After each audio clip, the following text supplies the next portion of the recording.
एक ऐसा आदमी जो किसी भी सुंदर लड़की को देखता है तो वो उसकी लेने का प्लान बना लेता है। दरअसल इसका नाम विवेक होता है, जो शहर में रहकर जॉब करता है और जब वो अपने गांव आता है तो पलंग तोड़ कैप्सूल को दारू में घोल कर पी जाता है और अपनी बीवी की बहुत बुरी तरह से लेता है। अब वो शहर जा रहा होता है कि तभी साइड में एक सुंदर लड़की को देखता है और उसको देखते ही विवेक के नीचे हलचल होने लगती है। वो उस पर लाइन मारने की कोशिश करता है लेकिन वो उसको भाव नहीं देती। जब वो अपने ऑफिस आता है तो उसकी नजर एक लड़की पर पड़ती है। विवेक अब अपने केबिन में आता है तो पियोन क्लाइंट भेजने को पूछता है, लेकिन विवेक पहले लड़की को अंदर लेने को कहता है। वो लड़की जैसे ही अंदर आती है विवेक के नीचे फिर से हलचल शुरू हो जाती है। लड़की अपना इंश्योरेंस अप्रूव कराना चाहती थी लेकिन विवेक तो उसके सामने सब कुछ खोलने को तैयार था। विवेक बोलता है आपका काम बहुत जल्दी हो जाएगा, जिससे वो लेडी खुश हो जाती है। यहाँ विवेक एक डॉक्टर के पास आता है और उससे शर्माते हुए उससे पलंग तोड़ डीएच कैप्सूल मांगता है। डॉक्टर उसको ऐसी दवाई देता है कि पूरी रात तू पलंग तोड़ेगा। अब वो अपने घर आता है जहाँ एक बीमार औरत उसके साथ किराए पर रहती है। उसकी एक इंदु नाम की बेटी होती है जिसको बहला फुसलाकर विवेक हर रोज बुरी तरह क्रिकेट खेलता है। यहाँ विवेक दिव्या को कॉल करके बताता है कि आपके पेपर रेडी हो गए हैं, लेकिन वो अभी अपने पार्लर में होती है, इसीलिए वो उसके पार्लर का एड्रेस पूछता है और 10 मिनट में ही वहाँ पहुंच जाता है उसके पेपर देने के लिए। और जैसे ही विवेक सामने देखता है तो दिव्या उसको कड़क माल लग रही होती है और वो उसको पेपर देते ही काफी पर चलने को बोलता है, लेकिन वो काम का बहाना बता के चली जाती है और दिव्या के सपने देखने लगता है जहाँ वो उसको अपनी गोद में लेकर उसके साथ रोमांस कर रहा होता है। अब वो किसी न किसी बहाने उससे पार्लर में मिलने आने लगता है और जब रात को घर आता है तो उसने टाइम पास के लिए एक मोटी लड़की को प्यार के जाल में फंसा रखा था। यहाँ वो लड़की अपनी फ्रेंड को बताती है कि विवेक बहुत कमीना आदमी है, वो रात को मेरे साथ बहुत बुरा बिहेव करता है और ये भी बताती है कि मैं अभी उससे छुटकारा भी नहीं पा सकती क्योंकि मेरे पास अभी कोई जॉब नहीं है और मुझको हर महीने उससे फाइनेंशियली हेल्प लेनी पड़ती है। अगली रात वो विवेक को कॉल करके बताती है कि मेरी माँ का देहांत हो गया है, लेकिन वो आने से मना कर देता है, इसलिए कुछ आदमी मिलकर उसका अंतिम संस्कार कर देते हैं। अगले दिन वो आकर फोटो के सामने हाथ जोड़ता है और उसको कमरे में चलने को कहता है,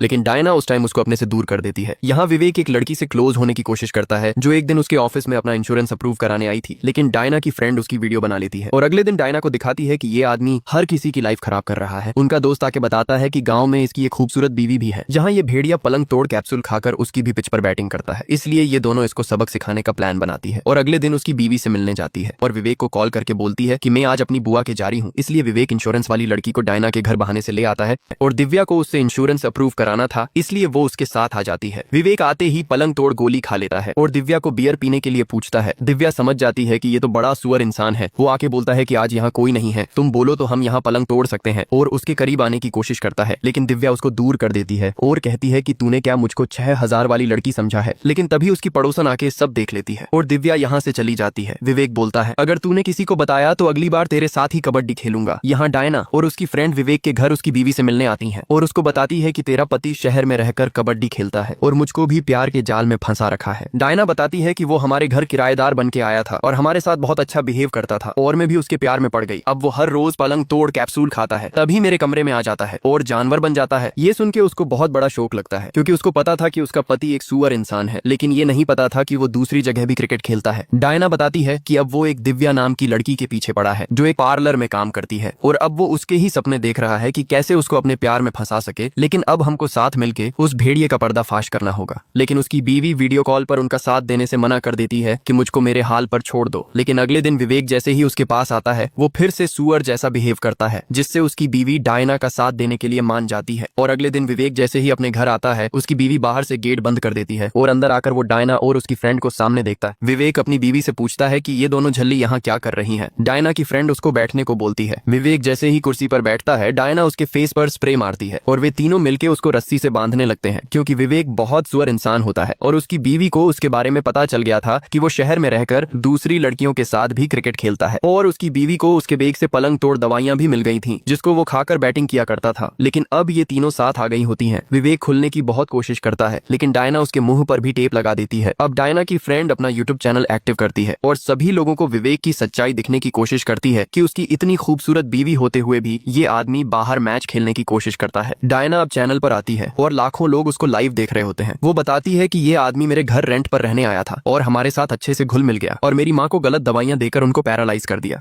रस्सी से बंधा विवेक आज अपने आप को बहुत कमजोर महसूस करता है और लाखों लोग यूट्यूब के जरिए उसको लाइव देख रहे होते हैं और डायना बताती है कि ये बहुत सुअर इंसान है। इस आदमी ने हमारी जिंदगी नर्क बना रखी थी, हमारे साथ रोज क्रिकेट खेलता था। विवेक की लाइव वीडियो पुलिस वालों के पास भी पहुंच जाती है, लेकिन वे लोग विवेक की पूरी सच्चाई जानने का वेट करते हैं। तभी विवेक के कुछ दोस्त उसी जगह पहुंच जाते हैं और दरवाजा खोलने के लिए कहते हैं और उसकी बीवी को बोलते हैं, तुझको शर्म नहीं आती अपने पति को ऐसे लाखों लोगों में बदनाम करके। लेकिन तभी उसकी फ्रेंड उसको भी लाइव कैमरे पर ले लेती है और वो तभी मुंह छुपाकर भाग जाता है। लेकिन अब घर के बाहर विवेक को बचाने के लिए उसके और दोस्त भी इकट्ठा होने लगते हैं। तभी उनके पास कॉल आता है कि तुम्हारा वीडियो इंडिया में टॉप रैंक पर चल रहा है। अब वे उसको सच बोलने को कहते हैं और जैसे ही उसकी टेप निकालते हैं वो झूठ बोलने लगता है कि ये लोग मुझको जानबूझकर फंसा रहे हैं और सभी लोग मुझको बचाने मेरे घर पर आ जाओ। ये पूरा सीन हजारों लोग लाइव देख रहे होते हैं। हर आदमी की नजर इस टाइम अपने मोबाइल पर बनी हुई थी। अब पुलिस भी वहां पहुंच जाती है और दरवाजा खोलने के लिए बोलती है, क्योंकि अंदर इन तीनों लड़कियों ने विवेक को कैद किया होता, क्योंकि विवेक डॉक्टर से शक्तिमान गोली लेकर उनके विकेट गिरा दिया करता था। इसलिए आज उसकी सच्चाई पूरे भारत को दिखाती है कि ये कितना सुअर इंसान है। लेकिन पुलिस बोलती है, अगर इसने सच में तुम्हारे साथ गलत किया है तो हम इसको सजा दिलाएंगे। लेकिन वे उसको छोड़ने से मना कर देती हैं कि जब तक ये अपना जुल्म कबूल नहीं करेगा हम इसको नहीं छोड़ेंगे। और ये सब कुछ यूट्यूब पर लाइव चलता रहता है। इसलिए पुलिस वाला अपने कुछ आदमी वहीं छोड़कर वहां से चला जाता है। विवेक की बीवी डायना से कहती है, अगर विवेक ने अपना जुल्म कबूल भी कर लिया फिर भी मेरा घर तो बर्बाद ही हो जाएगा। अब विवेक की बीवी उसको खाना खिलाती है, लेकिन वो खाना खाकर उनके ही मुंह पर फेंक देता है और ये सब रिकॉर्ड हो जाता है, जिसको पुलिस वाले भी देख लेते हैं और सोचते हैं ये तो सच में बहुत बड़ा सुअर आदमी है। यहाँ विवेक टॉयलेट करने के बहाने वॉशरूम में आता है और बाहर ये तीनों उसका वेट कर रही होती है। अब विवेक सफाई करने वाले इक्विपमेंट को डंडा बना लेता है और जैसे ही बाहर आकर उन पर हमला करने को होता है, लेकिन वे तीनों उसके ऊपर चादर डालकर उसको फिर से रस्सी से बांध देती है। वो खुलने की बहुत कोशिश करता है, लेकिन उसके सभी दांव फैल हो जाते हैं।